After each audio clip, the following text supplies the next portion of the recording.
Let's start with the topic of gravitation. And to start with it, we'll first start with the topic of Newton's law of gravitation.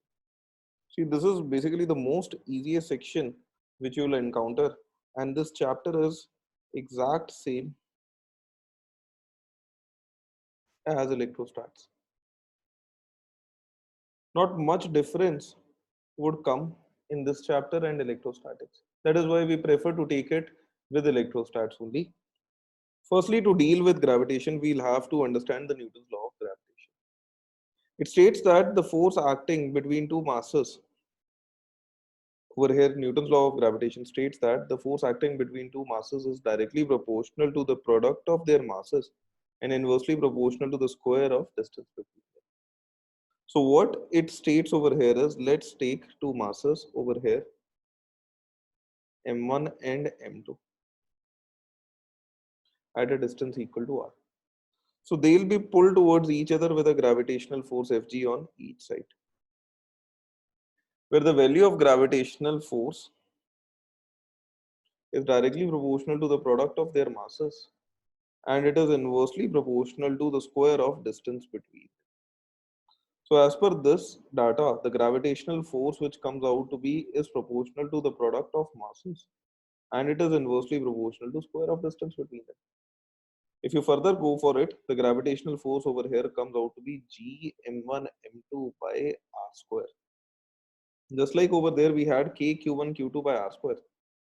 Over we have G m1 m2 by r square, where G is something which we call as universal gravitational constant, whose value is 6.67 into 10 to the power minus 11. Unit is Newton meter square per kg square. So whenever we have two masses, m1 and m2, kept in front of each other, they always attract each other with a gravitational force Fg and Fg, where if they are placed at a distance r, then the value of gravitational force is G m1 m2 by r square. This is something you need to remember. Some key points: that the force acts along the line joining the two masses. That is, if this is the line joining the two masses, then the gravitational force firstly would be attractive and secondly would be along this line. Then the next point over here is that the force on both these masses forms an action reaction pair. That is, it is equal in magnitude and opposite in direction. See, not one but both of them would be pulled by a force equal to Fg and Fg on either side. Third thing is that this force is a central force which is conservative in nature. See, as I have discussed earlier also with you, any force which is a function of r being the radius, is called a central force, and it is always conservative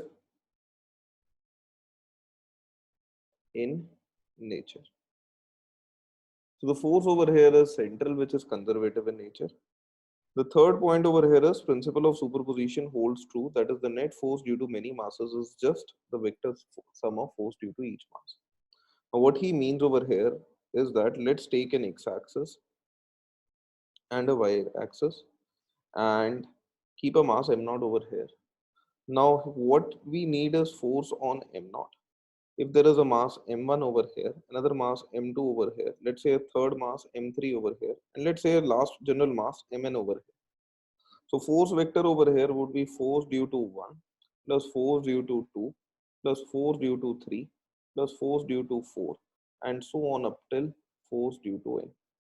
So what it says that if you have many masses, then the net force on the mass would be sum of force due to individual masses, and finally you have to add them like vectors. So these are a couple of key points that you need to understand about gravitation. We'll be working out with these key points in the coming sections. पहला question देखो यार. Find the force acting between the two masses. One of them is 1 kg, another one of them is 2 kg. And see, one of them over here is 1 kg, second one over here is 2 kg. And they are at a distance of 3 meters. So they will be attracting each other with a gravitational force Fg, where the value of this gravitational force would be G m1 m2 by r square. G would remain as it is. First mass is 1, second mass is 2, by distance is 3 ka square. So overall this force comes out to be 2G per by 9 newtons. And the nature of this force would be attractive. See this case. After some time, if 1 kg acquires a speed of 2 meters per second, then find the speed of 2 kg at that instant. So basically, these are two blocks, 1 kg and 2 kg, which are basically attracted with a force F and F. Now, he says that if after some time 1 kg gets a speed of 2 meters per second, so basically after some interaction, they'll come closer, where this would be your 1 kg block. This would be your 2 kg block. Now, he says that if 1 kg applies, gets a speed of 2 meters per second. So what would be the speed V dash of this 2 kg block? To get that, what I'll do is I'll take this as a system, and for the system, I'll see if that the net external force is actually equal to 0, because there are two forces F and F which both form a pair, and they both are internal forces and they do get cancelled out on the whole system. If the external force is 0, then I can simply write P initial equal to P final. Initial momentum for both the blocks was 0, so overall momentum is 0. Final momentum is 1 into 2 plus 2 into minus V dash, which must be 0. So 2 minus 2 V dash must be 0, or 2 V dash must be equal to 2, or V dash must be equal to 1 meters per second. That's the final velocity of the 2 kg block. See this case, 3 equal masses M,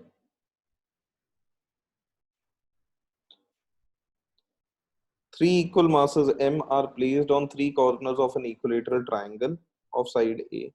The force exerted by a system on another particle of mass M, A placed at the midpoint of a side and B placed at the center of a triangle.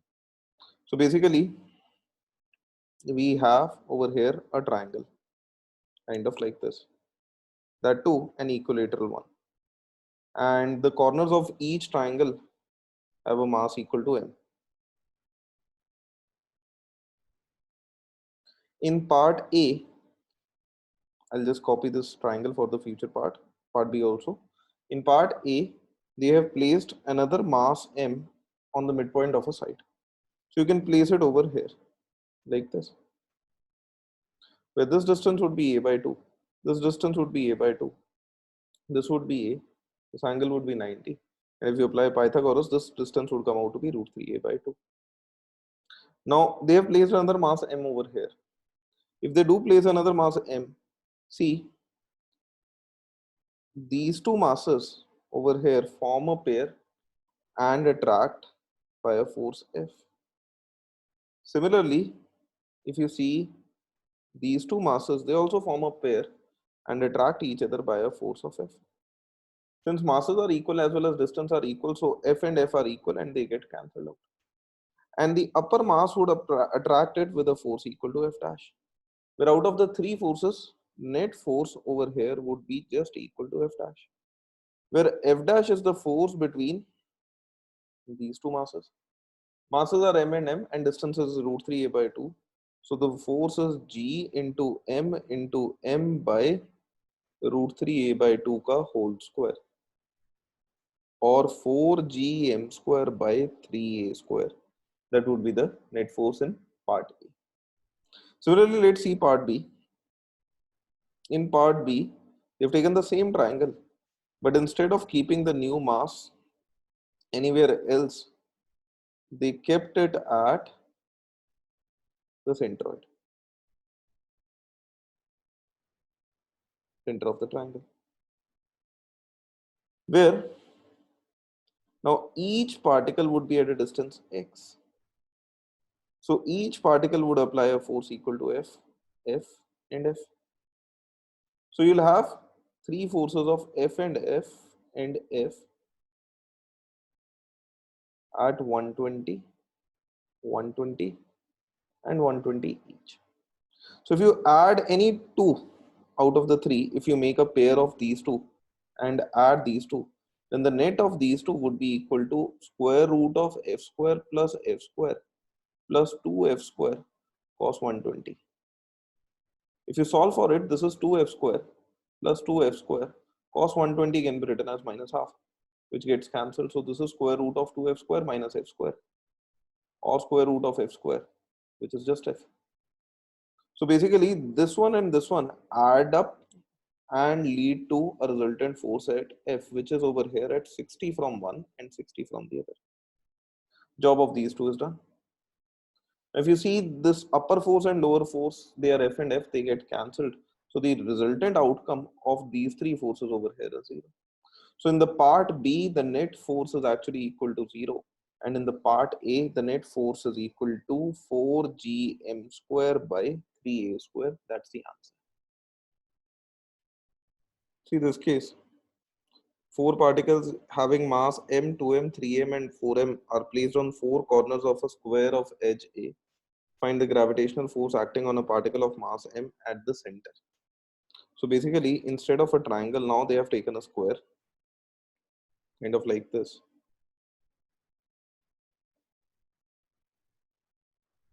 And on the edges of these, we have placed four masses m, 2m, 3m, and 4m. Each side of the square is A. And exactly at the center,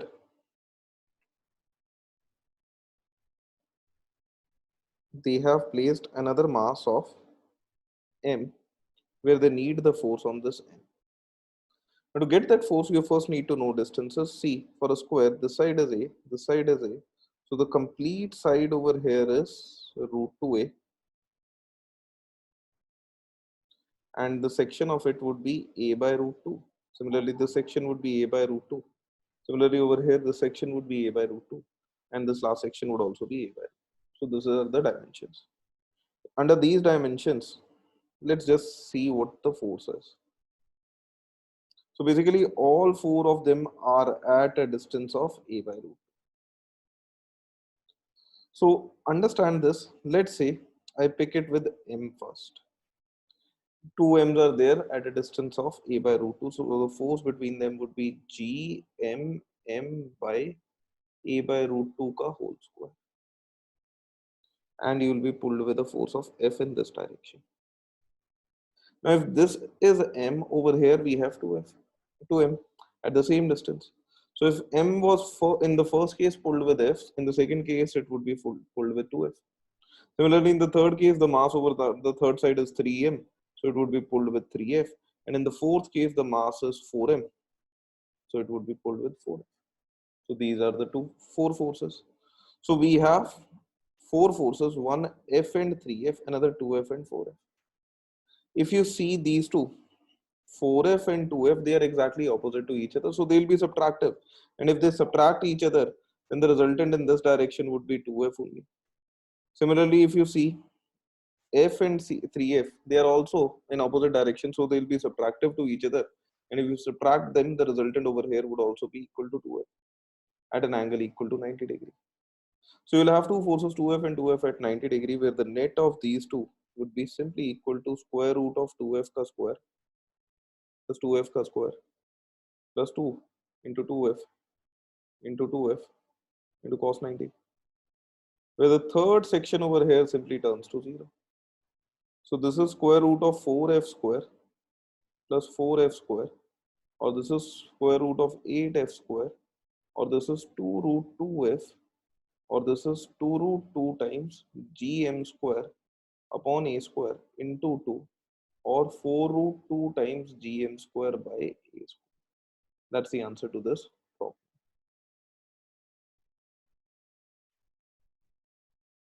Let's start with the vector form of Newton's law of gravitation. That is, let's see how the results go in vectors.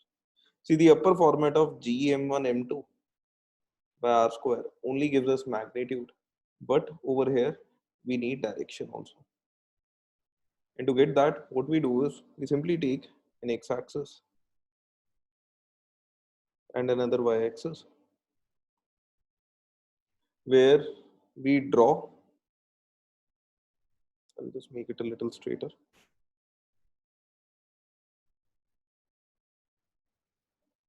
Let's take two x's, one x, another y, and let's take two masses one m1 over here, another m2 over here. Now m1 over here is at a position vector r1.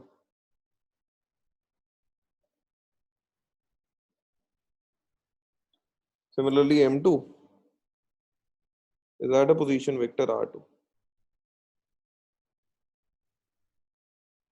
And to get their distances, what I'll do is I'll draw a position vector from 1 to 2. This is something which we call as r21 vector or position vector from 1 to 2. Where as per the triangle law, r1 vector plus r21 vector must be equal to r2 vector. So position vector of 2 with respect to 1 would be nothing but position vector of 2 minus position vector of 1. Now if that is the situation, force vector, let's say I want to calculate force vector on 2 by 1. 2 1 means on 2 by 1. Now this would have two things, one F21, another F21 cap, where the first part over here represents the magnitude and the second part over here represents the direction. Let's talk about them one by one. If you want the magnitude, see both would be attracting each other with a force equal to F and F, where the value of force would simply be equal to G m1 m2 by r square or G m1 m2 by r21 ka whole square. This is the magnitude. But if you want the direction, see direction of F21, that is F21 ka cap, this direction see is actually opposite to R21 direction. See, R21 goes forward and force comes backward. So F21 ka cap is actually equal to minus of R21 ka cap. So if you want the force vector on 2 by 1, magnitude wise it would be G m1 m2 by R21 ka square, and direction wise it would be minus R21 cap, where the unit vector can be written as G m1 m2 by R21 ka square into a unit vector can be written as a vector divided by its magnitude. So the force vector on 2 by 1 would be equal to minus of G m1 m2 by R21 ka cube into R21 ka vector. That's the force vector on 2 by 1. This is the vector form of Newton's law of gravitation.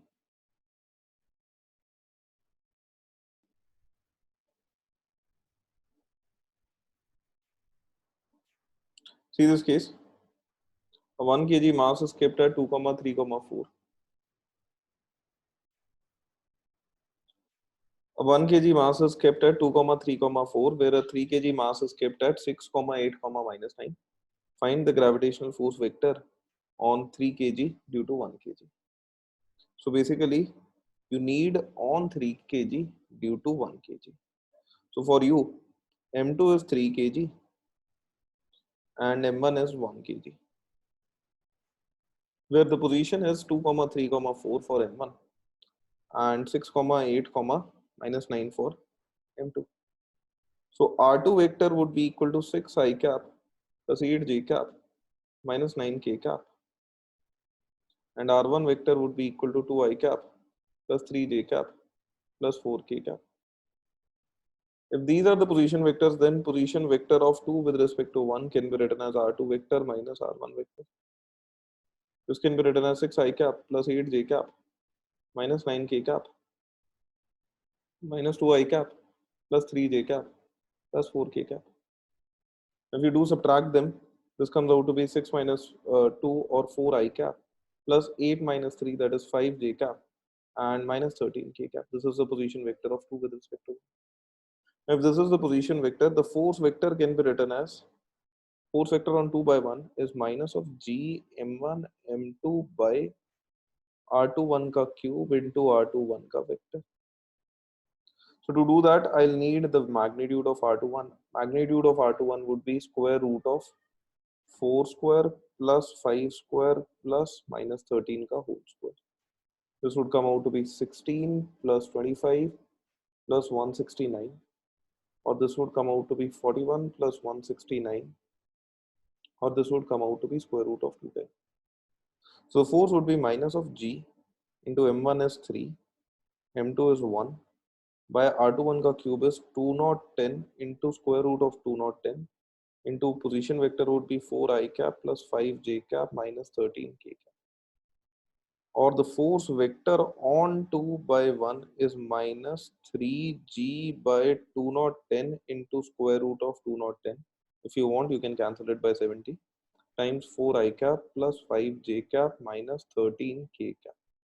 This is the force vector and this is the answer to this problem. See this case. Find the gravitational force of attraction between the rod and the point mass. So basically you need the force between this rod and this mass mkg. The problem over here is this end is at a distance a and this end over here is at a distance l plus a. So r over here basically acts like a variable. Now if r over here acts like a variable, then the solution to it is integration. And to do integration, what we'll do over here is we'll take this shade. We'll start from this end. We'll go to a distance x on the rod and cut a small strip on the rod whose thickness is dx. Mass per unit length for this rod is given as lambda kg per meter. Let's say this dx part would have a mass equal to dm, where dm can be written as mass per unit length into length. Now mass per unit length over here is lambda, length over here is dx, so dm over here becomes lambda times dx. And if this is mass dm, over here we have a mass dm, over here we have another mass m. So basically the mass m would be attracted towards it with a force equal to df, where the value of df would be equal to g into dm into m by distance between them is x ka square. G into dm can be written as lambda dx into m by x square. So this is g into m into lambda times dx upon x square. This is df.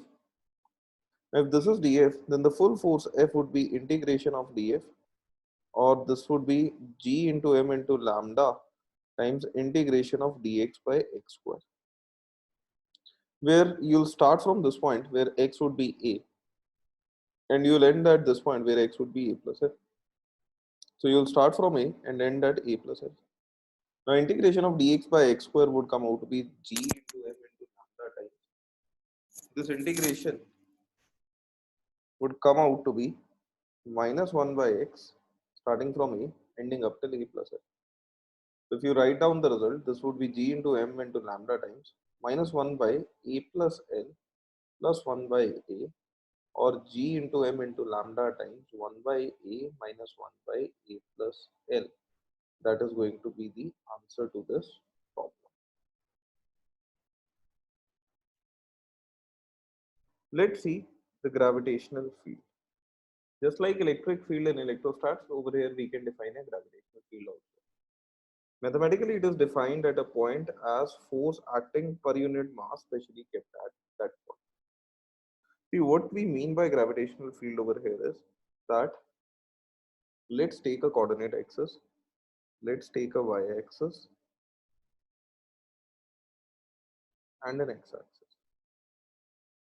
And in this setup, we'll take many masses, one m1, another m2, a third one is m3, a fourth one is m4, a fifth one is m5, a sixth one is m6, and so on up till we'll have over here a mass m.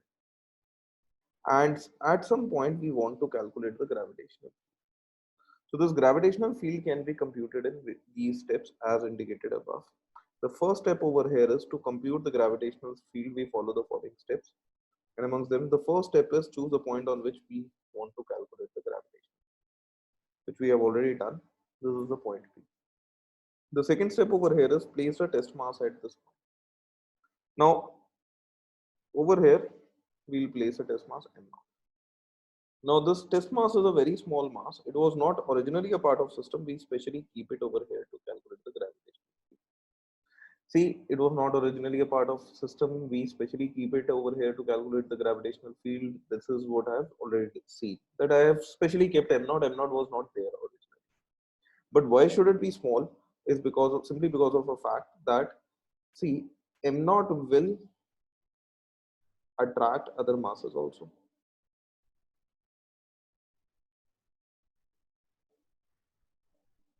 So if M naught attracts other masses also, it changes the overall system. See, the other masses initially were not feeling any sort of force due to M naught. We specially kept it over there, so we got a special force due to M naught at that particular point. Now, if M naught attracts other masses, that means it has changed the overall situation of the system. That is why we keep it as small as possible, so that even if there is a change, that change becomes minimum.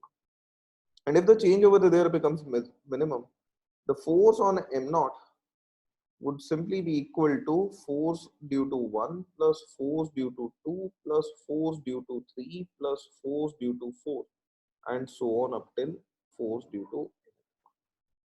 This would be the force on M naught. So this is basically the third step, that is calculating the force on M naught. Now coming to the final step, that is field is defined as force per unit mass. So over here we define it with G vector. G vector over here indicates the gravitational field,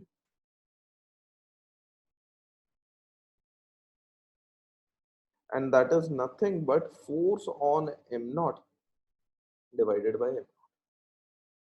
Since it is in Newton per kg, so its SI unit would be firstly Newton per kg. Second thing about it would be it is a vector quantity. Since you are dividing a vector by a number, so the quantity over here must be a vector. And the third thing over here is that if you go for the gravitational field, that would come out to be force on M naught divided by M naught. Now force on M naught would be force due to 1 plus force due to 2 plus force due to 3 and so on up till force due to N divided by M naught. That is, add all the forces and then divide it with M naught. If you do that, this would be G M1 M naught by R1 square. I'll add them vectorially. Plus G M2 M naught by R2 square vector. Plus G M3 M naught by R3 square vector. And so on till the last divided by M naught. As you can see, M naught and M naught and M naught and M naught over here gets cancelled. So gravitational field is a vector field which is independent of the test. Because ultimately in this whole situation you can clearly see that there is no test mass involved anywhere. So ultimately, though we try to keep it as small as possible practically to not to what you call distort the system, but theoretically it comes independent of the test mass. Another thing which we can say is that since gravitational field over here is force on M naught divided by M naught, and also it is independent of M naught. So if I keep M naught as any value, the result would come out to be same. Let's keep M naught as 1 kg. So gravitational field over here would be force on 1 kg divided by 1 kg, where 1 kg, nothing would happen to 1 kg. So gravitational field would be nothing but force on 1 kg. If gravitational field is force on 1 kg, gravitational field over here can be written as force on 1 kg at point. So this is an alternate way to define the same gravitational field. It is also equal to force on 1 kg kept at point P. These are the ways in which we can calculate gravitational field, which is nothing but force per unit mass.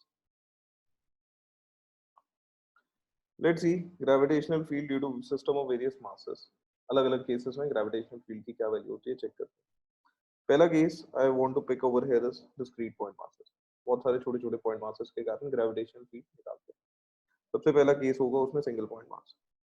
तो इसमें क्या करना है कि बच्चे एक y axis बनानी है, एक x एक्सिस बनानी है,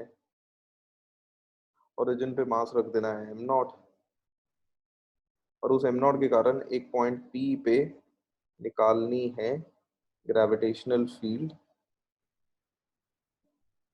यहाँ पे, इसमें पॉइंट P है डिस्टेंस r पे। तो gravitational field is nothing but force on 1 kg at P। तो पॉइंट P पे रख दे 1 kg, तो 1 kg रखेगा तो 1 kg को बेसिकली ऐसे अट्रैक्ट हो रहा होगा फोर्स F से। वैल्यू होगी उस फोर्स की G into M into one divided by R square, direction हो जाएगी ऑपोजिट टू आर। सो इसकी gravitational field due to a point mass is G M by R square minus R क्या, या minus G M R vector by R cube, क्योंकि R cap can be written as R vector divided by its magnitude. This is the gravitational field due to a single point mass. कोई दिक्कत? Next हम define करेंगे gravitational field due to two equal masses at axial point. तो इसमें क्या करना है, दो मास रखने हैं m और दूसरा भी m रख देना है। इनके बीच में गैप रख दो 2a और इनके सेंटर से एक डिस्टेंस r पे एक पॉइंट P बना दो जहाँ पे ग्रेविटेशनल फील्ड लिखनी है। ये डायग्राम करना है। अगर ऐसा आपका कुछ डायग्राम बनता है तो gravitational field is nothing but force on 1 kg। तो अगर आपको ग्रेविटेशनल फील्ड P पे निकालनी है तो बेसिकली आपको फोर्स निकालना है 1 kg एट P। रख दो 1 kg। ये पहले वाला मास जो होगा ये एक डिस्टेंस होगा r माइनस ए पे, दूसरा वाला मास जो होगा वो एक डिस्टेंस होगा r प्लस ए पे, और वो दोनों के दोनों अट्रैक्ट हो रहे होंगे with the force F1 and F2, where the gravitational field at point P would be nothing but the sum of F1 plus F2। 1 के कारण फोर्स आएगा G into M into one upon R minus A का whole square, और 2 के कारण force आएगा G into M into one divided by R plus A का whole square. Direction दोनों के लिए माइनस आई कैप ही रहेगी। तो एक काम करते हैं कि G M minus I cap बाहर रख देते हैं और अंदर लिख देते हैं इसको 1 बाय आर माइनस ए का whole square plus 1 by R plus A का होल स्क्वायर, या इसको ऐसे लिख दो कि G M minus I cap और नीचे रख दो R square minus A square का होल स्क्वायर, और ऊपर आ जाएगा आर प्लस ए का whole square plus R minus A का होल स्क्वायर। ये आ जाएगा G M minus I cap times, नीचे आ जाएगा R square minus A square का होल स्क्वायर, और ऊपर आ जाएगा see when you add R square plus A square and R square R minus A का whole square you will be left with twice of R square plus A square. ये होगी gravitational field due to two equal masses at axial point. ये आपका result बनता है इस case में।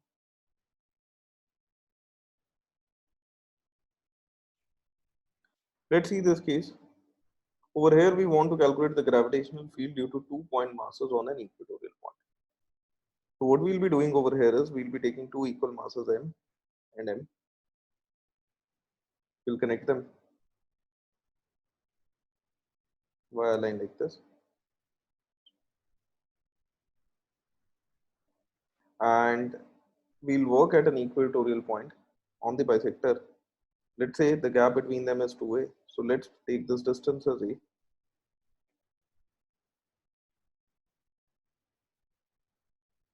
That distance also as a. And let's mark a point P at a height y where we want to calculate the gravitational field. Now gravitational field is nothing but force on 1 kg. So to calculate gravitational field at point P, I'll simply keep a mass of 1 kg. If we do that, this 1 kg would be attracted by both these masses m and the direction of the force involved over here would be F and F, like this, where let's say the angle involved over here is theta. Firstly, since this distance is a, this distance is y, so this length would be square root of a square plus y square, and the force F would be equal to G into m into 1 by square root of a square plus y square का whole square, or gm by a square plus y square. This would be the value of force. And secondly, if you see the net value, net force, see this force F and this force F over here are there, where both these act at an angle equal to theta and theta. So what would happen is F and F when resolved would be leading to an F cos theta from this side, another F cos theta from this side, an F sin theta, another F sin theta. Job of F is done on both sides. What we'll see is F sin theta and F sin theta would get cancelled, but F cos theta and F cos theta would get added, and the value of gravitational force would be equal to 2F cos theta in the downward direction. So gravitational force in this case, gravitational field or force in this case is 2F cos theta minus theta, where 2 into F is gm by a square plus y square, and value of cos theta is y. See, for cos theta you can pick this triangle, this one. See, one side is y, another side is root of a. So third side would be square root of a square plus y square, and cos theta over here would be y by square root of a square plus y square. Direction would be minus theta. So the gravitational field would be 2gmy by a square plus y square whole to the power 3 by 2. Direction is minus g. This is how we calculate the gravitational field in this case, and this is the result for this problem. See, in this section, we are going to basically deal with continuous mass distributions. Now, continuous mass distributions are those cases where mass is distributed over a region. So, mass can be distributed over a length, or over an area, or over a volume. And in these cases, we work it out with integration. Let me show you how we do these cases one by one. The first thing I will be taking up over here is the gravitational field due to a uniform line charge at an axial point. So for that, I'll take a line over here, like this, and on the axis of this line,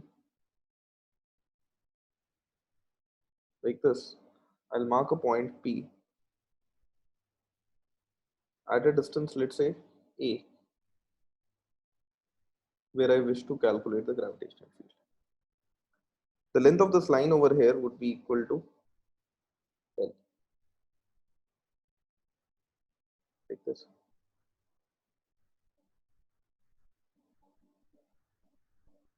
The length of this line is going to be equal to L, this way. And the line would also have a mass per unit length, which is given to us as lambda kg per meter. Now, if you want gravitational field is nothing but force on 1 kg at P. So at point P, I'll keep 1 kg and calculate the force on it. We just now did this problem, but I'll just do it again for you guys. To do this, what we do is from point P, we go to a distance x and we cut a small strip of thickness equivalent to dx. And we assume that over there at this point, the mass is dm. The value of dm over here would be equal to mass per unit length, that is lambda, times length of that section, that is dx.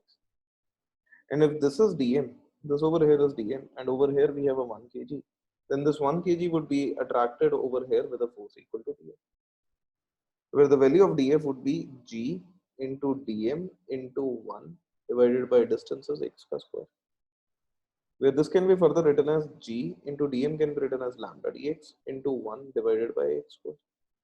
So this is g lambda times dx by x square. This is the small force due to element, or this is the small field. If this is a small field, then the overall field would be just summation of the small field or integration. Direction over here is minus I cap. So when you try to integrate it, you have to integrate g lambda times integration of dx by x square. Direction is minus I cap. While integrating it, g lambda minus I cap would come out, and inside we'll be left with just dx by x square, where you have to start from this point where x is a, and you have to end over here where x is a plus l. So at the starting of this, you have to have a, and at the ending of it, you have to have a plus l. This integration would come out to be g lambda minus I cap times dx by x square's integration is minus 1 by x from a to a plus l. When you solve it, this would be g lambda minus I cap times upper limit would be minus 1 by a plus l lower limit would be plus 1 by a. Or this is g lambda times 1 by a minus 1 by a plus I. This is the value and direction of it is minus I. This is the gravitational field at point P at a distance a from this rod.